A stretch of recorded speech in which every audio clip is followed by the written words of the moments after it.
여러분 반갑습니다. 오늘 같이 보실 하나님의 말씀은 마태복음 6장 16절에서 18절입니다. 금식할 때에 너희는 외식하는 자들과 같이 슬픈 기색을 보이지 말라. 그들은 금식하는 것을 사람에게 보이려고 얼굴을 흉하게 하느니라. 내가 진실로 너희에게 이르노니 그들은 자기 상을 이미 받았느니라. 너는 금식할 때에 머리에 기름을 바르고 얼굴을 씻으라. 이는 금식하는 자로 사람에게 보이지 않고 오직 은밀한 중에 계신 내 아버지께 보이게 하려 함이라. 은밀한 중에 보시는 내 아버지께서 갚으시리라. 아멘.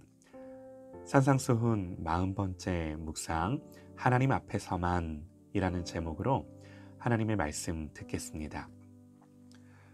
유대인들이 생각하는 경건의 지표가 있었습니다. 구제하고 기도하고 금식하는 것입니다. 이 세 가지는 가장 대표적인 경건에 속한 행위들이죠. 사실 이러한 것들은 성경이 우리에게 명령하는 대표적인 경건의 모습들 맞습니다. 이런 경건의 행위들을 통해 하나님의 백성이 되는 것은 아니지만 이런 경건의 모습들을 가지고 하나님 백성으로 살아갈 능력을 부여받는 것은 분명합니다. 성경은 구제에 대해 뭐라고 말하나요? 잠언 14장 31절에요. 가난한 사람을 학대하는 자는 그를 지으신 이를 멸시하는 자요 그럽니다. 또 가난한 자의 어려움을 보고 모르는 척 했을 때 그 대가를 성경은 이렇게 말합니다. 귀를 막고 가난한 자가 부르짖는 소리를 듣지 아니하면 자기가 부르짖을 때에도 들을 자가 없으리라. 신약 성경에도 마찬가지로 가난한 자를 어떻게 돌봐야 하는지에 대해 분명히 나와 있습니다. 누가 이 세상에 재물을 가지고 형제의 궁핍함을 보고도 도와줄 마음을 닫으면 하나님의 사랑이 어찌 그 속에 거하겠느냐. 자녀들아, 우리가 말과 혀로만 사랑하지 말고 행함과 진실함으로 하자. 구제는 우리를 향한 하나님의 분명한 뜻이고 이를 지켜 행하는 건요, 하나님 앞에 아름다운 거죠. 기도는 어떤가요? 말해 무엇하겠습니까? 오늘 본문의 금식도 그렇습니다. 이사야서에서 하나님 말씀하세요. 내가 기뻐하는 금식은 흉악의 결박을 풀어주며 멍에의 줄을 끌어주며 압제당하는 자를 자유하게 하며 모든 멍에를 꺾는 것이 아니겠느냐.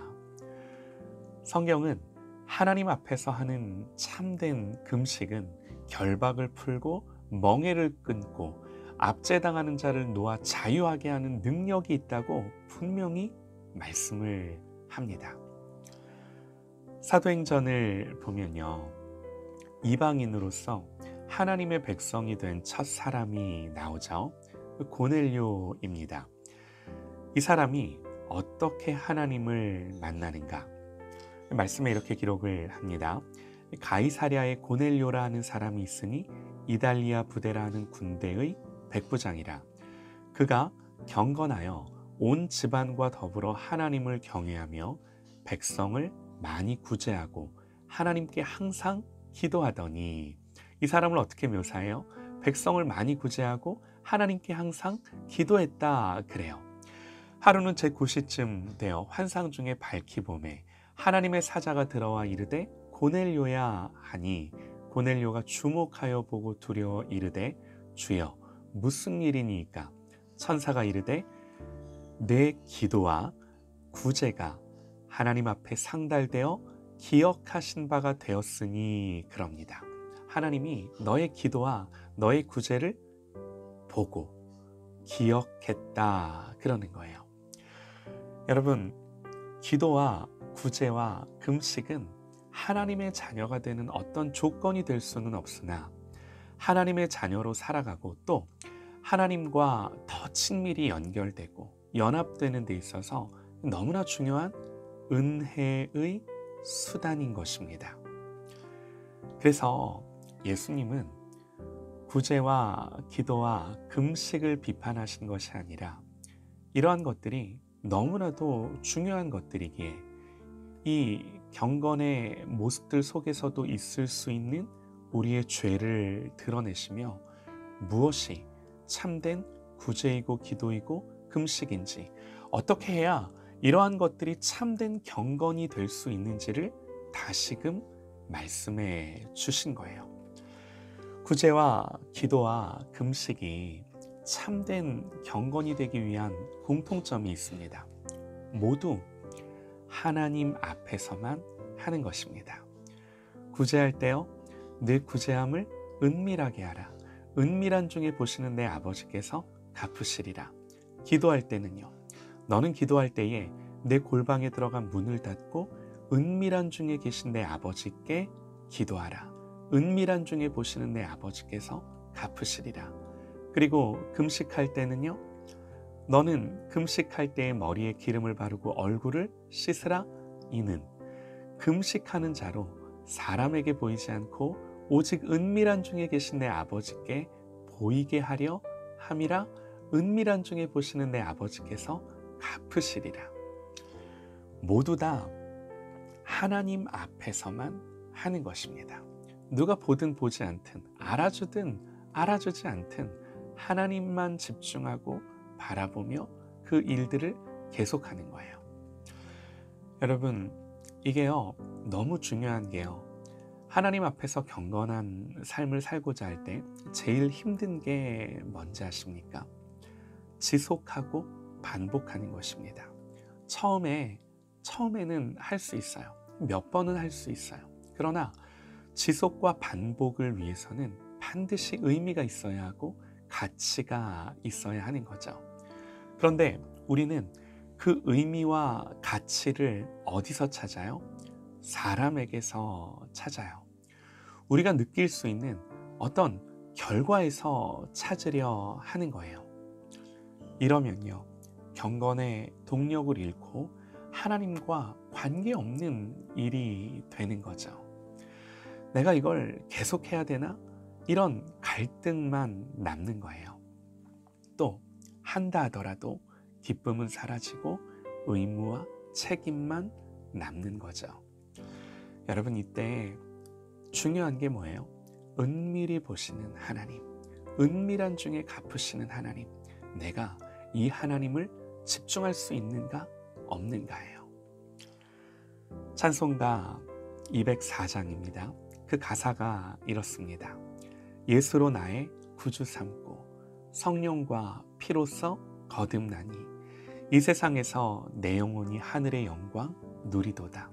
그리고 3절 가사가요, 주 안의 기쁨 누림으로 마음의 풍랑이 잔잔하니 세상과 나는 간 곳 없고 구속한 주만 보이도다. 세상과 나는 없대요.